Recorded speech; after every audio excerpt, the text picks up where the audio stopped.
juga orang lain. Terima kasih, dan silakan untuk selanjutnya.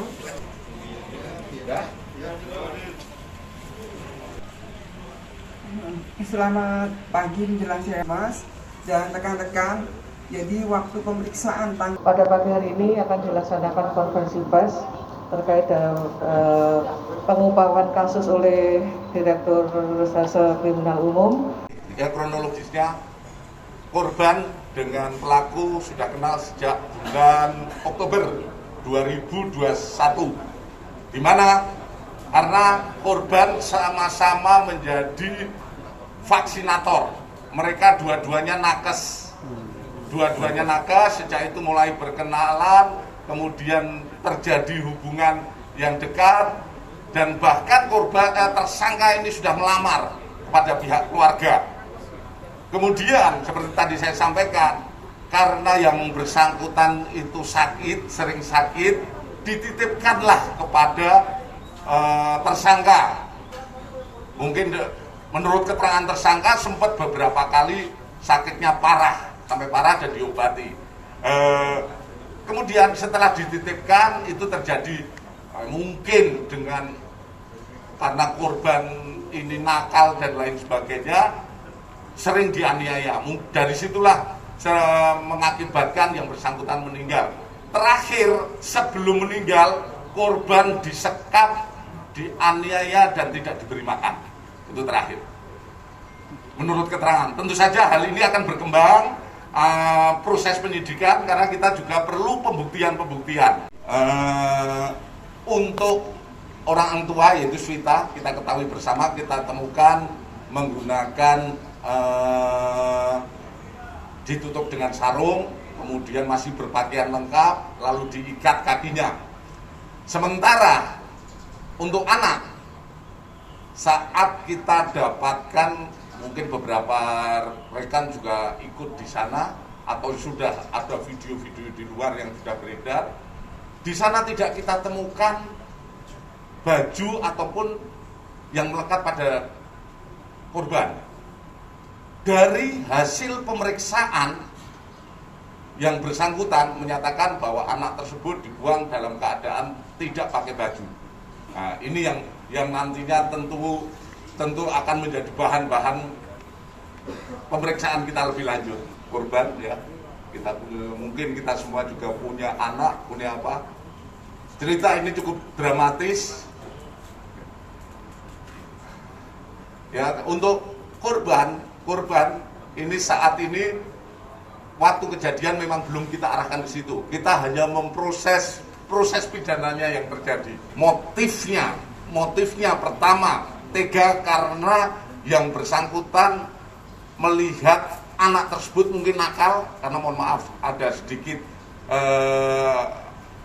proses pengobatan kepada anak ya. Karena dia nakal, dia mungkin geram, sering memukul dan lain sebagainya. Itu motifnya. Kemudian dari hasil pemeriksaan sementara pada tersangka yang tadi malam sudah kita laksanakan pemeriksaan secara intensif, termasuk kita rekonstruksi ulang yang bersangkutan membuangnya dari atas jembatan, menunggu situasi malam sepi, disitulah yang bersangkutan membuang. Itu yang dilaksanakan ya. Kemudian penganiayaan mengakibatkan meninggal serta undang-undang perlindungan anak ya. Hukuman paling berat untuk pembunuhan berencana 15 tahun sampai seumur hidup itu. Kemudian untuk anak, manakala itu dapat penyidik membuktikan ada hubungan kedekatan, di samping hubungan 15 tahun ditambah sepertiga dari hukuman. Ini akan kita periksa ataupun kita sidik, kita split. Karena ada 2 tim pos dan 2 lokus. Data postmortem, yaitu data setelah dia meninggal dunia, dan kita cocokkan, kita rekonsiliasikan secara medis atau identifikasi sekunder dari properti dan medis tinggi badan, rambut, bentuk wajah dengan struktur anatomi yang lain memang matching kalau korban tersebut adalah Swita, seperti itu. Dari usia juga kita bisa tentukan memang range-nya waktu itu sekitar 25 sampai 40 tahun, ternyata benar. Dan setelah itu kita bisa tentukan lagi waktu kematiannya memang antara 5 sampai 7 hari dari ditemukan dan saat pemeriksaan. Setelah itu cara kematian kita bisa tentukan memang ada kekerasan tumpul di daerah leher yang menyebabkan dia mati lemas atau asfiksia, sehingga setelah meninggal baru dibuang ke bawah jembatan seperti itu. Dan cara kematian sudah sebab kematian, jadi memang meninggal karena kekerasan tumpul yang dilakukan di daerah leher terhadap korban. Setelah berikutnya 2 hari ya Bapak, hari Selasa kemarin nih. Rabu kebetulan kami ke TKP dan kita mendapatkan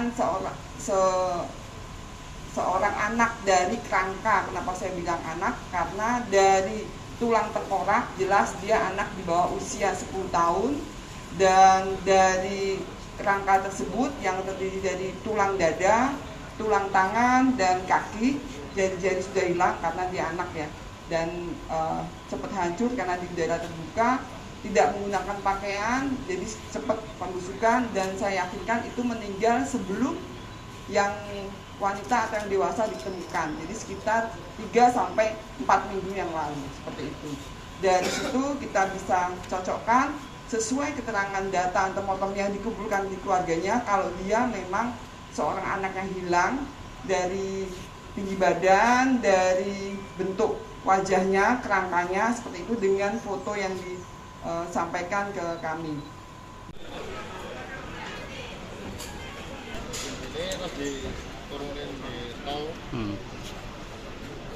Bunuh pertama kali anak apa itu? Hah? Ini Hah? Anaknya meninggal sendiri, tidak mau bunuh. Hah? Bawa ke rumah dengan cara apa? Bawa pukul di rumah. Terus? Terusnya posisinya gimana? Di situ? Terus? Di situ? Ngomongnya kencang. Itu saja. Buang ke ton. Nah, terus Gimana? di situ kalau yang ibunya buangnya dengan cara gimana? Ya udah, terus dia dong. Hah? Yang kencang. Kencang. Kalau manggil istrinya nggak mau. Oke, terus? Terus? Lokasinya sama dengan yang anak. Jaraknya sedikit. Jaraknya sedikit. Itu selisihnya berapa hari antara anak sama ibu? 2 minggu. 2 minggu. Jangan lupa follow, like, dan subscribe sosial media Tribun Jateng.